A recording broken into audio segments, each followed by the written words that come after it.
Hi hello నమస్తే welcome back to Shannu's kitchen. Shannu's కిచెన్లో ఇవాళ రంజాన్ ఇఫ్తార్ రెసిపీ వచ్చేసి చికెన్ నగెట్స్ ప్రిపేర్ చేసుకోవడానికి ఫస్ట్ ఒక మిక్సర్ జార్ తీసుకోండి. అందులో బ్రెడ్ క్రమ్స్ వేసుకోండి. బ్రెడ్ క్రమ్స్ లేకపోతే ఒక 2-3 బ్రెడ్ స్లైసెస్ని కట్ చేసుకొని వేసుకోండి. ఇప్పుడు ఇందులో బోన్లెస్ చికెన్ వేసుకోండి. ఒక 1/2 కిలో వరకు ఇక్కడ బోన్లెస్ చికెన్ అయితే తీసుకున్నాను. ఒక 2 గ్రీన్ చిల్లీని కట్ చేసుకొని వేసుకుంటున్నాను. ఇప్పుడు ఇందులో కొన్ని స్పైసెస్ యాడ్ చేసుకోవాలి. ఒక 1/2 teaspoon garam masala add చేసుకున్నాను.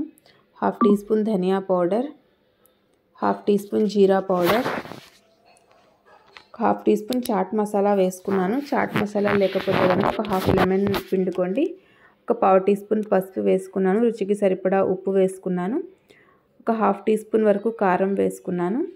ఒక ఆనియన్ని ఇలా రఫ్గా పెద్ద ముక్కలుగా కట్ చేసుకుని వేసుకున్నాను. కొంచెం కొత్తిమీర కూడా వేసుకున్నాను. ఇప్పుడు వీటన్నిటిని ఫైన్ పేస్ట్ లాగా చాప్ చేసుకోవాలి. ఈ విధంగా వీడియోలో చూపిస్తున్నట్టుగా ఈ విధంగా ఫైన్ పేస్ట్ లాగా గ్రైండ్ చేసుకొని పక్కన పెట్టుకోండి. ఇప్పుడు ఒక ప్లేట్కి ఆయిల్ అప్లై చేసుకుని నేను ఆల్రెడీ గ్రైండ్ చేసుకున్న ఈ మిశ్రమం మొత్తాన్ని ఈ ప్లేట్లో వేసేసుకోండి. ఇప్పుడు ఇందులో కొంచెం ఆయిల్ వేసుకోండి. ఆయిల్ వేసుకొని వీటన్నిటిని బాగా కలుపుకోండి. ఒకసారి బాగా కలుపుకొని ఒక మంచి డౌ లాగా ఫామ్ అయ్యేటట్టుగా కలుపుకోవాలి. ఈ విధంగా బాగా కలుపుకున్న తర్వాత ప్లేట్లోనే మంచి స్క్వేర్ షేప్లో కొంచెం మందంగా ఉండేటట్టుగా సెట్ చేసేసుకోండి. ఈ విధంగా సెట్ చేసుకోవడం వల్ల మనకి నగెట్స్ చేసుకోవడం అనేవి చాలా ఈజీ అవుతుంది. ఎక్కువ టైం పట్టదు.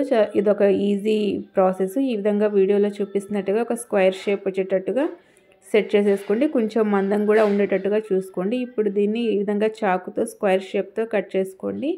ఈ నగెట్స్ అనేవి స్క్వేర్ షేప్లో ఉంటాయి కాబట్టి ఈ షేప్లో కట్ చేస్తున్నాను. లేకపోతే మీరు టిక్కీస్ లాగా కూడా దీన్ని ప్రిపేర్ చేసుకోవచ్చు. ఈ విధంగా కట్ చేసుకొని పెట్టుకొని వీటిని విడివిడిగా చేసేసి ఒక ప్లేట్లో తీసుకొని పెట్టుకోండి. ఈ విధంగా వీడియోలో చూపిస్తున్నట్టుగా ఈ విధంగా విడివిడిగా చేసేసి ప్లేట్లో పెట్టేసుకోండి. ఇప్పుడు ఒక ఎగ్ తీసుకోండి. అందులో కొంచెం ఉప్పు పెప్పర్ వేసుకోండి. ఉప్పు పెప్పర్ వేసుకొని ఒకసారి బాగా మిక్స్ చేసుకోండి. ఇప్పుడు మరొక ప్లేట్లో బ్రెడ్ క్రమ్స్ కూడా తీసుకోండి. మనం ఆల్రెడీ కట్ చేసి పెట్టుకున్న ఈ నగెట్స్ని ఫస్ట్ ఈ ఎగ్ బ్యాటర్లో డిప్ చేయండి. ఆ తర్వాత ఈ బ్రెడ్ క్రమ్స్ కోటింగ్ ఇవ్వండి. అన్నిటినీ ఇదే విధంగా ప్రిపేర్ చేసుకొని పెట్టుకోండి. ఈ విధంగా ప్రిపేర్ చేసుకొని ఒక 15 డేస్ వరకు ఫ్రిడ్జ్లో అయినా స్టోర్ చేసుకోవచ్చు. ఎప్పుడు కావాలంటే అప్పుడు బయటకి తీసుకుని మనం ఫ్రై చేసుకోవచ్చు. ఇదే ప్రాసెస్ని అన్ని నగెట్స్కి కంటిన్యూ చేయండి. వీటిని అప్పటికప్పుడు ఫ్రై చేసుకోవాలి అనుకుంటే కనుక ఒక 10 మినిట్స్ ఫ్రీజర్లో పెట్టి ఆ తర్వాత తీసుకొని ఫ్రై చేసుకుంటే కనుక మనకి ఇవి నగెట్స్ అనేవి చాలా క్రిస్పీగా బాగుంటాయి. నేను ఒక 10 మినిట్స్ అయితే ఫ్రిడ్జ్లో పెట్టేసుకున్నాను. ఆ తర్వాత తీసుకుని ఇలా ఈ విధంగా వీడియోలో చూపిస్తున్నట్టుగా డీప్ ఫ్రై చేసుకున్నాను. మీడియం ఫ్లేమ్ మీద ఈ విధంగా మంచి గోల్డెన్ కలర్ వచ్చేంత వరకు ఫ్రై చేసుకోండి. అంతేనండి, చాలా సింపుల్గా టేస్టీగా చికెన్ నగెట్స్ అయితే రెడీ.